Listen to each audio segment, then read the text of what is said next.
ఇప్పుడు ప్రపంచ వ్యాప్తంగా భారతీయులు ప్రతి పండుగను మలబార్తో జరుపుకుంటారు. ఎందుకంటే మలబార్ అందిస్తుంది అద్భుతమైన అవకాశాన్ని. ఇది మీ పండుగలను మరింత ప్రత్యేకంగా చేస్తుంది. కాబట్టి ఇప్పుడు ఎక్కువ సేవింగ్, ఎక్కువ సంతోషాలు, ఎక్కువ సంబరాలు. ప్రతి పండుగకు Malabar gold and diamonds. Dasara రోజు దసరా పండగ కంపల్సరీగా చేసుకునేటటువంటి భక్తులంతా కూడా ఈ జమ్మి చెట్టుకి సంబంధించినటువంటి పూజను కూడా చాలా విశిష్టతగా భావిస్తారు. జమ్మి చెట్టుకి ఎన్నో తరాలు అంటే శతాబ్దాలుగా కూడా ఈ చరిత్ర అనేది నిలిచినటువంటి పరిస్థితి. దసరా రోజు కంపల్సరీగా జమ్మి ఆకులను ఒకరికొకరికి ఇచ్చుకుంటే ఆర్థికంగా కానీ అనేక రకాలుగా విజయాలు లభిస్తాయి అనేటటువంటి ఆలోచన అనేది ప్రతి ఒక్కరిలో ఉంటుంది. ప్రస్తుతం మనం జమ్మి చెట్టుకి సంబంధించినటువంటి పూజ ఎట్లా ఏంటి కంపల్సరీగా ప్రతి ఒక్కరు కూడా నిర్వహించుకుంటూ ఉండేటటువంటి పరిస్థితులు అయితే కనిపిస్తూ ఉంటాయి.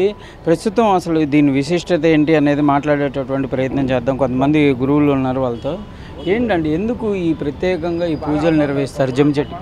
జమ్మి చెట్టు చాలా విశిష్టమైందండి. జమ్మి చెట్టును తాకితే చాలు అనంతకోటి పుణ్యాలు వస్తాయని శాస్త్రధర్మం మనకు. శమీ శమయతే పాపం, శమీ శత్రు వినాశని. శమీ శమయతే పాపం, జమ్మి వృక్షాన్ని పూజించిన, దాన్ని తాకిన, దాన్ని స్పృశించిన, ఏది చేసినా దాని యొక్క ఫలితం వల్ల అనంతకోటి మహాపాపాలు నాశనం అయిపోతాయని మనకు శాస్త్రధర్మం చెబుతున్నది. అంతేకాకుండా అలాగే శమీ శత్రు వినాశని. ఈ జమ్మి చెట్టు వృక్షాన్ని కనుక దీన్ని కనుక పూజిస్తే ప్రపంచవ్యాప్తంగా మనకు ఉండేటువంటి శత్రుత్వం నాశనం అవుతుందని చెప్పి మనకు శాస్త్రధర్మం అది. అట్లాగే శమీ శత్రు వినాశని. అర్జునస్య ధనుర్ధారి. అర్జునుడు తన యొక్క శాపగ్రస్తం వల్ల తన యొక్క ఆయుధాలు సమస్తం కూడా మొత్తం జమ్మి చెట్టు మీద పెట్టుకొని తర్వాత మళ్ళీ ఆ ఆయుధాలతోటి తిరిగి మళ్ళీ విజయాన్ని పొందాడని కూడా మనకు శాస్త్రధర్మం. ఆ ఆయుధాల వల్లనే అనంతకోటి విజయాన్ని పొందగలిగాడని చెప్పి అది ఒకటి ఉన్నది. అట్లాగే రామస్య ప్రియదర్శిని. రాముడికి చాలా ప్రీతికరమైందట, ఇష్టమైంది. ఎందుకు ఆయనకి అంత ఇష్టమైందంటే హనుమంతుల వారు సీతాదేవిని చూడంగానే ఈయన జమ్మి చెట్టు కింద అట్లా కూర్చోగానే వెంటనే హనుమంతుడు వచ్చి వాలేట. వారంగానే మనకు కనిపించింది సీతాదేవి అని చెప్పి సమాచారాన్ని తెలియజేసేట ఆయన. ఆ కారణాల వల్ల రాముడు వెంటనే ఆ యొక్క చెట్టును ఆ వృక్షాన్ని వాటేసుకున్నారట, ఆయన కవిలించుకున్నారట. చాలా విశిష్టమైంది. ఇక్కడ కూతున్న క్షణమే నాకు పట్టినటువంటి యొక్క దోషాలని కూడా భంగమైనయని. అంతేకాదు ఈ నవగ్రహాల్లో శనేశ్వరుడికి ఆధిపత్యం వహించినటువంటిది ఈ యొక్క జమ్మి చెట్టు.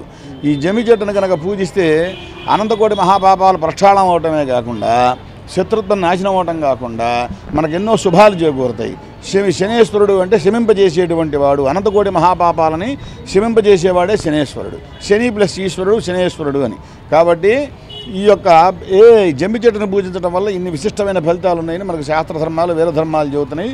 ఇది మనకి ఇప్పుడు కాదు, మనకు మహాభారతం నడిచే మనకు దాదాపు 5,000 సంవత్సరాలు అవుతున్నది.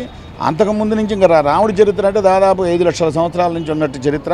కాబట్టి ఇంత విశిష్టమైనటువంటిది జమ్మి చెట్టు. ఈ యొక్క దీన్ని వైద్యశాస్త్రంలో కూడా దీన్ని వినియోగించుకోవడం చాలా మంచిదని చెప్పి మనకు ధర్మశాస్త్రాల్లో రాయబడి ఉన్నది. దీనివల్ల మనకు నోటిపోత కానీ మనకు మొహాన్ని వచ్చేటువంటి పొక్కులు కానీ ఇటువంటివన్నీ పోతాయని చెప్పి మనకు శాస్త్రధర్మం. అది టీ కప్పు పరిమాణమే తాగాలి. అట్లా తాగితే కషాయం పెట్టుకొని తాగితే చాలా విశిష్టమైన మంచి ఫలితాలు కూడా కలుగుతాయని మనకు శాస్త్రధర్మాలు చెబుతున్నాయి. గతంలో జమ్మి చెట్లు ప్రతి ఊర్లలో కనబడేవి, కానీ ఇప్పుడు కనుమరుగైపోతున్న పరిస్థితి ఉంది. అట్లా మీరేం చెప్తారు? అట్లా కనుమరుగు కాకూడదు. వాటిని ఒక జమ్మే కాదు, మనకు మూలమైనటువంటి యొక్క సమస్త దళాలని మొత్తాన్ని వినాయక చవితిలో పెట్టారు మనకు. అవన్నీ కూడా మన ప్రజల యొక్క ఆరోగ్యాలకి, ఆయురారోగ్యాలకి, భోగభాగ్యాలకి, సమస్త అనారోగ్యాలకి దూరంగా ఉండటానికి ఇటువంటి వాటి కోసం అని చెప్పి నిర్ణయించబడ్డవి. అవి మాచీపత్రం, గిజకీపత్రం, గణకీపత్రం ఇవన్నీ కూడా అనేక రకాలైనటువంటి యొక్క రోగాలను పోగొట్టేటువంటివి. అవి ప్రధానమైనటువంటివి, మనుషులకు అవసరమైనటువంటివి. కాబట్టి వాటన్నిటినీ కూడా ఈ రోజున సమస్తం ఈ యొక్క అనేక వృక్షాలు ఇవన్నీ అంతరించిపోతున్నాయి. రోడ్ల విస్తరణ వల్ల, తర్వాత అనేక రకాల యొక్క మత ప్రచారాల వల్ల, అనేక రకాల గొడవల వల్ల, ఈ చెట్ల స్థలాల యొక్క ఆక్రమణల వల్ల, అనేక రకాలైనటువంటి కన్స్ట్రక్షన్లు పెరిగిపోవటాన ఈ ప్రధానమైన వృక్షాలన్నింటినీ కూల్చేస్తున్నారు. కాబట్టి కొట్టేస్తున్నారు. దీనికి బదులు ప్రభుత్వం వారు కూడా కాస్త గుర్తించి రోడ్ల పక్కన వేసేటువంటి పిచ్చి చెట్లు, ఇతర దేశాల చెట్లు వేసుకునే బదులు చక్కగా మనకు సాంప్రదాయబద్ధమైనటువంటి మారేడు చెట్టు, తర్వాత ఇటువంటివన్నీ విశిష్టమైనటువంటి యొక్క జమ్మి చెట్టు, ఈ విశిష్టమైనవన్నీ కూడా ఇక్కడ వేస్తే దానివల్ల మనకు దేశవ్యాప్తంగా మంచి కాలుష్యం తగ్గుతుంది, ఆరోగ్యాన్ని ఇస్తుంది, ప్రజలకు కూడా మంచి అవగాహన ఉంటుంది, దానివల్ల ఆరోగ్యప్రదంగా ఉంటుంది, ఎన్నో విశిష్టమైనటువంటి మంచి ఫలితాలు కలుగుతాయి. అది పరిస్థితి. ఇది ఇంట్లో కూడా పెట్టుకోవాలంటారు, అంటే దానివల్ల ఫలితాలు ఏంటి? ఇంట్లో పెట్టుకోవచ్చు అండి. రావి చెట్టు కానీ, యాప చెట్టు కానీ, జమ్మి చెట్టు కానీ ఇటువంటివి పెట్టుకోవచ్చు. కాకపోతే వీటి వల్ల ఉండేటువంటి ఇబ్బంది ఏమిటంటే ఈ చెట్లని వృక్షాలని కొట్టకూడదు, అది పరిస్థితి. చెట్లని వాటి కింద ముట్టివాళ్ళు, మైలవాళ్ళు, సూతకాల వాళ్ళు, పురుళ్ళ వాళ్ళు, ఇటువంటి వాళ్ళు ఇటువంటి దాని కింద ఉండకూడదని మనకు శాస్త్రధర్మం ఒకటి ఉన్నది. వాటి వల్ల ఆ చెట్లు బతకవని, చనిపోతాయని, వాటికి మైల దోషాలు తగిలితే చనిపోతాయి అవి. ఆ కారణాల వల్ల వీటిని కాస్త దూరం చేయడం మొదలుపెట్టారు. చివరికి ఏమైందంటే వీళ్ళ కన్స్ట్రక్షన్లు, రోడ్ల విస్తరణ, నానా రకాలు మత మార్పులు వీటితోటి శాంతం అసలు కొట్టి మొత్తం పీక అవతల పడేసే పరిస్థితికి వచ్చేసారు. ఆ కారణాల వల్ల అంటే ఏదైనా సమయం ఉంటుందా సార్? ఈరోజు పూజ కంపల్సరీగా దసరా రోజే ఎందుకు చేయాలనేది ఉద్దేశం? ఈ రోజునే అర్జునుల వారు ఆయుధాలన్నీ కూడా కిందకి దింపి ఉత్తర గోగ్రహణానికి పోయినాడని మనకు శాస్త్రధర్మాలు చెబుతున్నాయి. అది పరిస్థితి, పూర్వ చరిత్రలు చెబుతున్నాయి. ఆ కారణాల వల్ల దీన్ని ఈ రోజున పూజించడం చాలా మంచిది. ఆయన ఆయుధాలన్నీ కిందకి తీసుకొని వాళ్ళ రోజున ఆయుధ పూజ కూడా ఉంది. అట్లాగే ఈ మధ్యకాలం వరకు కూడా వైద్యులు కానీ అనేక రకాల యొక్క వృత్తులు రంగాల్లో ఉండేవాళ్ళు అందరూ కూడా ఇవాళ రోజున ఈ ఆయుధ పూజ చేసుకునేవారు. జమ్మి చెట్టును కూడా ఇట్లాగే పూజించేవాళ్ళు. అది పరిస్థితి. జమ్మి చెట్టు దగ్గర పెట్టి ఆయుధాలు పెట్టి అర్చన చేసుకొని వెళ్ళిపోయిన వాళ్ళు కూడా ఉన్నారు. కానీ రోజు జనాభా ఎక్కువైపోయిన అనేక కారణాల వల్ల అది కూడా కొంచెం అంతరించిపోయింది. అది కూడా జమ్మిని బంగారంలాగా కూడా చూస్తాం మనం హిందూ సాంప్రదాయం ప్రకారం. గోల్డ్కి ఎంత వాల్యూ ఉండిద్దో జమ్మి ఆకులకు కూడా అంతే వాల్యూ. ఈరోజు ఒకరికొకరికి ఇచ్చుకుంటే పరిస్థితుల్లో అది నిజమేనా? వాస్తవమే. జమ్మి ఆకును తాకితే చాలు. ఈ యొక్క పత్రాలన్నీ కూడా అట్లాగే మనకు మారేడుదళాల్లో కూడా అట్లాగే రాశారు. మరి బిల్వానాం దర్శనం పుణ్యం, స్పర్శనం పాపనాశనం, అఘోర పాప సంహారం, ఏకబిల్వం శివార్పణం.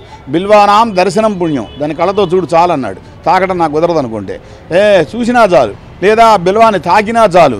స్పర్శనం అఘోర పాప సంహారం, అనంతకోటి జన్మల మహాపాపాలు ప్రక్షాళనం అయిపోతాయని మనకు శాస్త్రధర్మం చెబుతున్నది.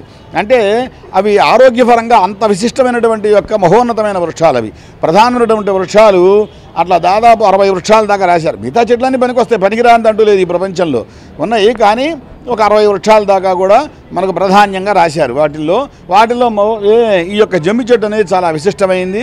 ఇవన్నీ బంగారంతో సమానమైనటువంటివి, చాలా విశిష్టమైనవి. అనేక రకాలైన ప్రమాదకరమైన అనారోగ్యాలను కూడా తగ్గించగలిగే సమర్థవంతమైనటువంటివి ఇవి. అంతేకాకుండా మనకు సీతాఫలం చెట్టు ఉంది. సీతాఫలం ఆకుల్ని కనుక గుప్పిడి ఆకుల్ని కనుక నవ్వగలిగితే పాము కాటు కూడా పనిచేయకుండా పోతుందని మనకు శాస్త్రధర్మంలో ఉంది. కాబట్టి ఇటువంటి విశేషాలు చాలా ఉన్నాయి. కాబట్టి వీటిని ఆచరించడం చాలా మంచిదే. వీటిని దూరంగా పెట్టడం కంటే కూడా వీటిని దగ్గర తీయటమే మంచిది. రోడ్ల పక్కన వేసుకోవడం వల్ల కొంత మటుకు దానివల్లన్నా కొంత మటుకు మన కాలుష్యం తగ్గి ఆరోగ్యాన్ని ఇచ్చేటువంటి విశిష్టమైన ఫలితాలు కొంత మటుకు ఉంటాయని ఆశిస్తున్నాం.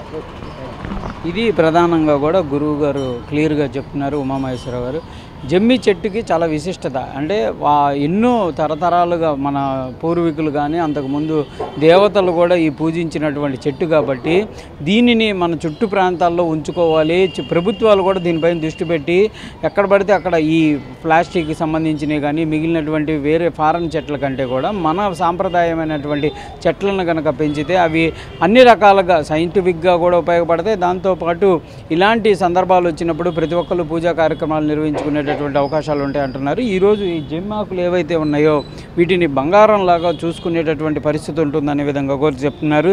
ఇవి ఇంట్లో ఉంటే కంపల్సరిగా ఈ రోజు కనుక ఉంటే మన ఇంట్లో బంగారం కంటే కూడా వాల్యుబుల్ ఉన్నటువంటి అంశాలు ఉంటాయి. ఆర్థికంగా కూడా ఎలాంటి ఇబ్బందులు లేకుండా కూడా కుటుంబాల ఆర్థిక విధానాలు కూడా మారేటటువంటి అవకాశాలు ఉంటాయనే విధంగా కూడా సెలవిస్తున్నటువంటి పరిస్థితి ఉంది. కెమెరామెన్ వల్లితో సాయి శంకర్, గుంటూరు నుంచి.